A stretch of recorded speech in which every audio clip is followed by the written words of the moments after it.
Welcome, ladies and gentlemen. This has been quite an adventure, a little bit of a scramble to make the schedule work, and I'm thrilled that you are all here. And we're doing some video, and so on many outlets that video will go out. And I'm going to try to prompt our next speakers and how we go through this. So just to give you a little bit of an idea of how we're going to do this, I'll try to just introduce who the next speaker will be and why. And we all know that we're here for a very special person, a historic, really hero to our nation, and geographically special to us because of Boyertown. So without any further ado, I would like to have the colors presented.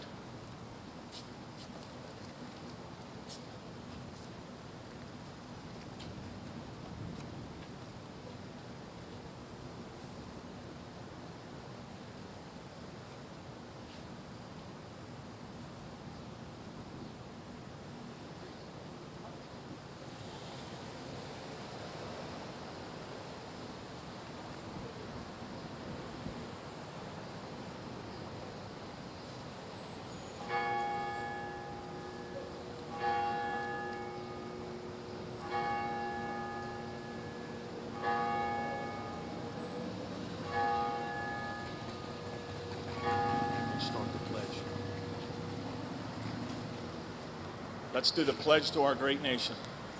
Pledge allegiance to the flag of the United States of America and to the republic for which it stands, one nation, under God, indivisible, with liberty and justice for all. And now our chaplain, Bill Johansson, from the local Post 471, will give our opening prayer. Good evening. As I pondered this dedication of this road to General Spaatz, my thoughts turned to the Apostle Paul. Paul traveled many miles in his quest for peace. The same is true of General Carl Spaatz. Lord, we ask all who travel on this road safe passage and understanding of the sacrifice of all our troops in all our wars. As you have truly done in the past, I ask you again, God bless America and all who live here. Amen.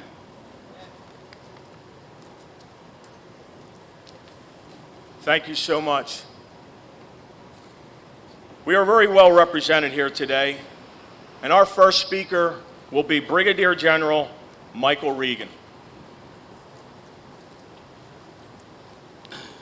Thank you. First, Representative Maloney, thank you very much for allowing me to participate in what I would characterize as a long overdue, significant event of recognition for a man that many of us in uniform know of, but it's way past the time for everyone else in the country to come to know what he stood for and what he did. He was born 127 years ago, right here in Boyertown, Pennsylvania. After his graduation at West Point, he traveled the world.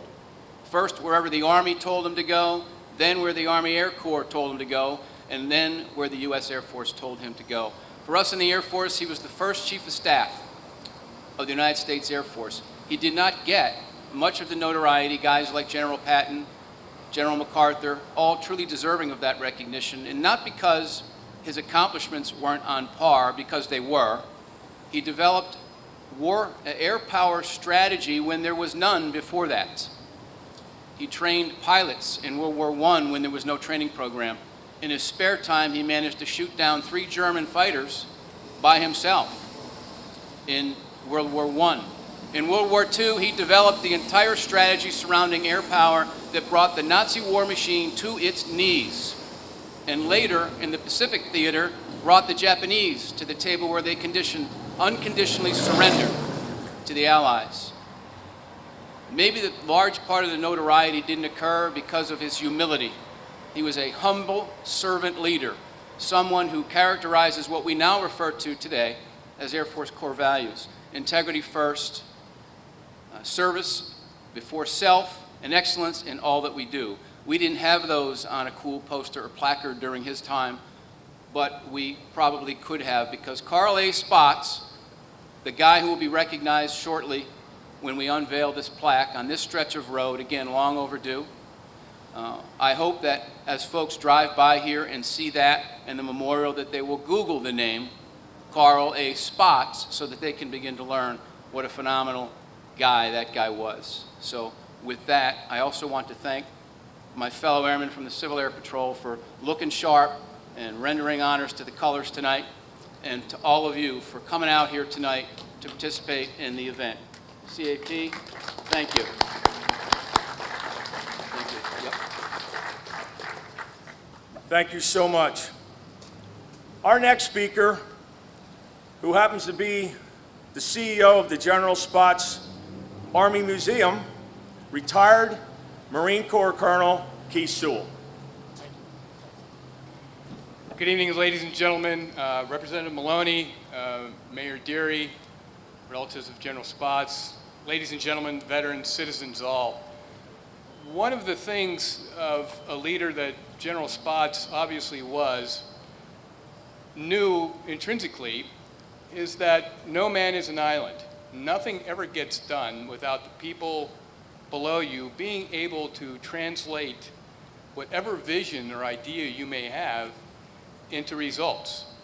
And that type of vision being translated into results was accomplished by Representative Maloney, and I'd like to thank you for making this idea come to fruition. It was a lot of hard work over a lot of time, so thank you very much. And your staff, because I know the staff had a lot to do with it too. And what the representative and the citizens of Boyertown are doing right now is something that is exceedingly important outside of the siren going off to my left.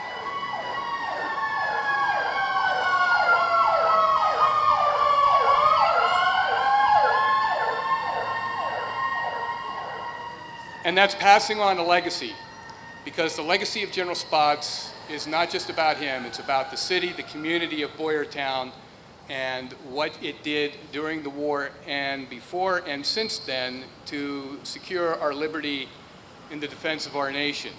And as we present this legacy forward, that means that our generations to come will understand and carry out that same legacy in the future. So thank you one and all. Thank you, Representative Maloney. Thank you to the citizens of Boyertown. Thanks. Thank you so much. And now we have a special young man. Many of you know that the highest honor that you can have in the Civil Air Patrol is the Carl Spaatz Award. And so we have today with us is Cadet Colonel Brendan Weber. Welcome. Good evening, ladies and gentlemen.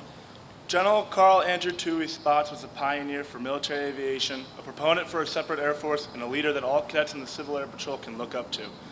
Jimmy Doolittle, general at the time, famed for his 1942 raid in Tokyo, once said in an interview that he idolizes General Spaatz. He is perhaps the only man that he has ever been closely associated with, whom I have never known to make a bad decision. He was a career officer whose contributions have made a lasting impact to all those who will, who are, and who will continue to serve in the United States Air Force, and to those who volunteer their time in the Civil Air Patrol. The General Carl A. Spaatz Award was conceived in 1964 as a part of the Phase 3 for the cadet program. The award meant that the recipient had both extensive knowledge in both leadership, aerospace, morals fitting to lead others, and through tough decisions and excellent physical fitness. As of June 17, 2018, there's only been 2,181 recipients of this award in the Civil Air Patrol. In fact, that is the day an award of my good friend Cadet Colonel Matthew Robinson in the West Side, Pennsylvania, earned that award. He's from Coriolis, Pennsylvania. When I first started in the Civil Air Patrol in October 2012, I never imagined I would go on to earn my spots. In fact, I did not think I'd stay in the program that long. In 2016, I was about ready to leave for an enlistment for the Air Force when I decided to change my mind and I was going to go on and receive a commission through the Army and go to school. I decided to stay in the cadet program. At the time, I was only a cadet captain, earning my Earhart Award. I was far away from achieving the spot since I did not meet all the requirements of Advanced Regional Cadet Leadership School, and about 6 achievements away, or a year of minimal time in the cadet program to earn the award. After months of hard work, making my way through the ranks and attending Regional Cadet Leadership School in Connecticut of winter 2017, I was finally eligible to test for my spots. I was awarded number 2,150 on January 23rd, 2018. It was my proudest moment in my 5.5 years of Civil Air Patrol.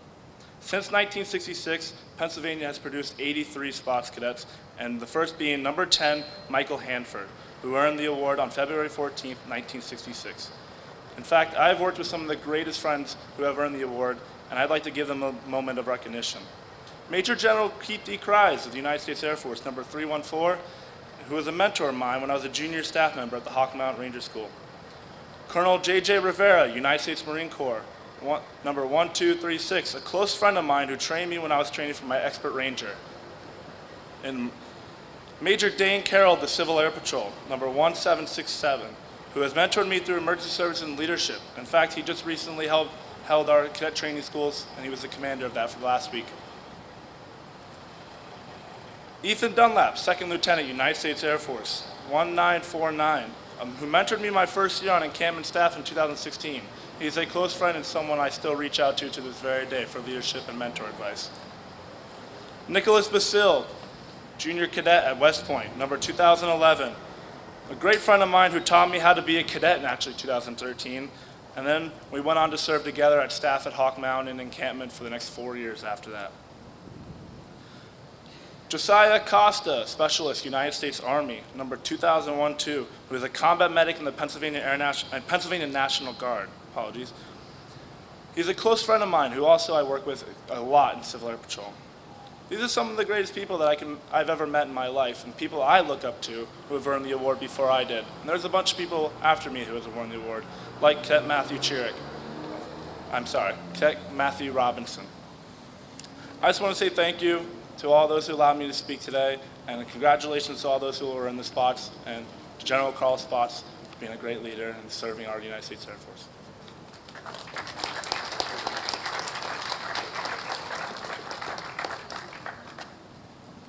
You think he has promise? He's quite a young man. And so, our next speaker, a colleague of mine, who I affectionately refer to as Captain Rick, State Representative Dr. Rick Saccone.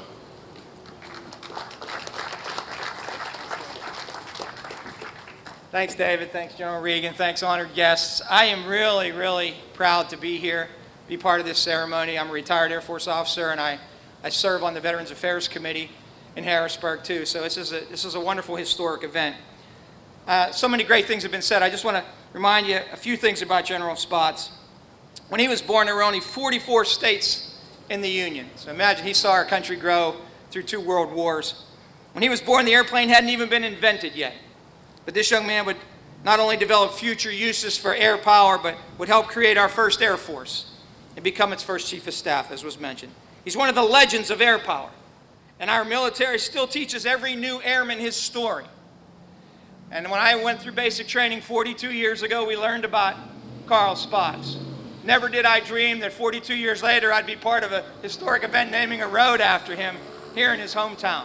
My 2 sons are in the Air Force, and I talked to them the other night, and they're still learning about his story as they go through officer training and advanced officer military education. Spaatz lived a tough life, struggling to graduate West Point. And it was said his commanders fumed over his rough edges. I love a guy like that. He certainly was not establishment, but he fought through it. He was always given jobs that no one wanted, and he excelled at them. It took him 17 years to promote from major to lieutenant colonel. We wouldn't let that happen today, would we, General Regan? We wouldn't let that happen today, but he did. He stayed in. He worked through it. He trained our first pilots in World War I, and he pioneered air refueling in the United States Air Force. He developed a reputation to get things done. He went against the grain, had vision, was always innovating. Another great Pennsylvanian, George C. Marshall, recognized his potential and promoted him to general. Another Air Force legend, Hap Arnold, gave him command of the 8th Air Force, then command of all strategic air forces. Spaatz planned the use of the atomic bomb against Japan in World War II. He's the only person to attend the surrender of all 3, Germans, Italians, and Japanese. Of course, as was mentioned, when the Air Force became a separate service in 1947, he became our first Chief of Staff. He propelled air power to preeminence. He cemented primacy of air power in military doctrine. General Spaatz was known as trying to transform the new Air Force into an organization based on merit, not social position. As General Regan mentioned, he's the founder of those core values that we have today. He was the epitome of the Air Force professional. He had the honor to choose the location of the first U.S. Air Force Academy in Colorado Springs, and he's buried there today. We honor this great man, this great Pennsylvanian. May he never be forgotten. We must be sure his story be told to our children and grandchildren as a great patriot that was proud to defend our country at great sacrifice to himself. I'll end with this, a quote from Abraham Lincoln that I try to live by myself. Abraham Lincoln said, "I like a man to be proud of the place he lives. I like a man to live so his place is proud of him." I know General Spaatz was proud of Boyertown, and I know today for sure that Boyertown is awfully proud of him. May God bless him, God bless this city and our country. God bless America. Thank you.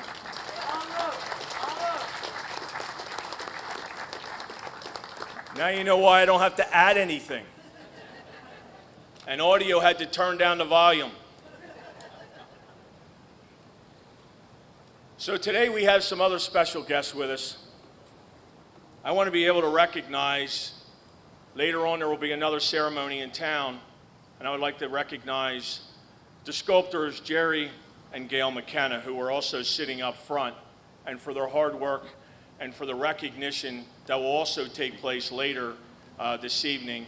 And I want to thank you personally for what you've done.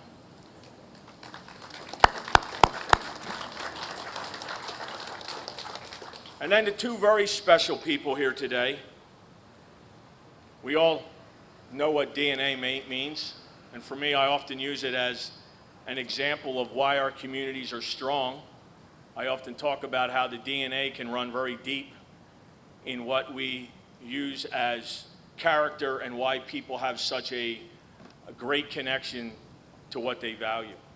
And so today we have two grandchildren of this great man that we will recognize and have recognized and will shortly unveil this sign to, and that is sitting up here in the front, we have Ruth Thomas and Catherine Gresham. So welcome.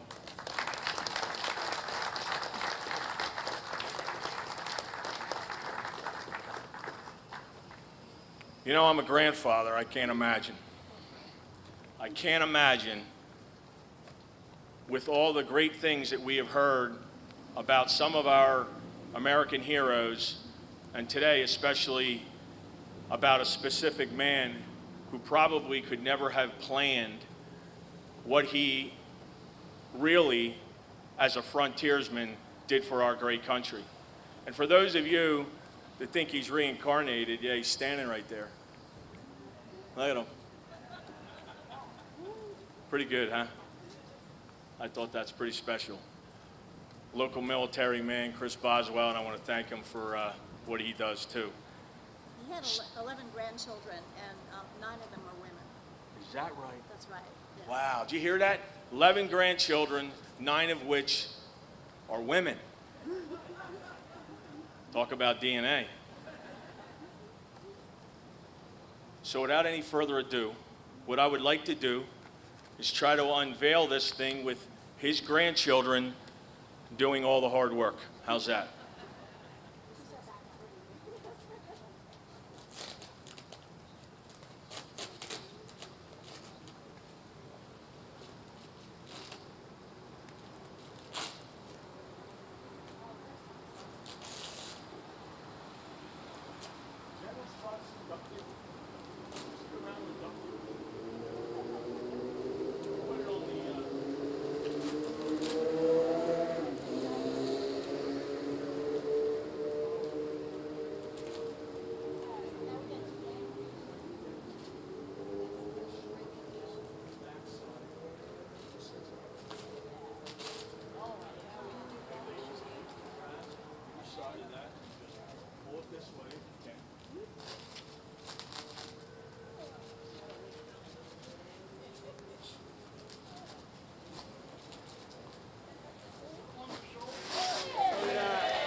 Well, thank you so much.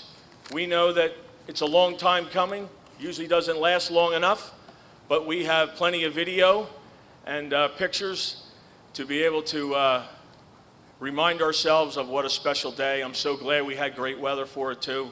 I want to give a special thank you to all those who participated. And it's truly, I heard, if there's anything I heard through this process as it was getting to the goal line, was this is truly historic. So I really, really, really want to say thank you to all who participated, all who showed the interest, and God bless you all. Thank you.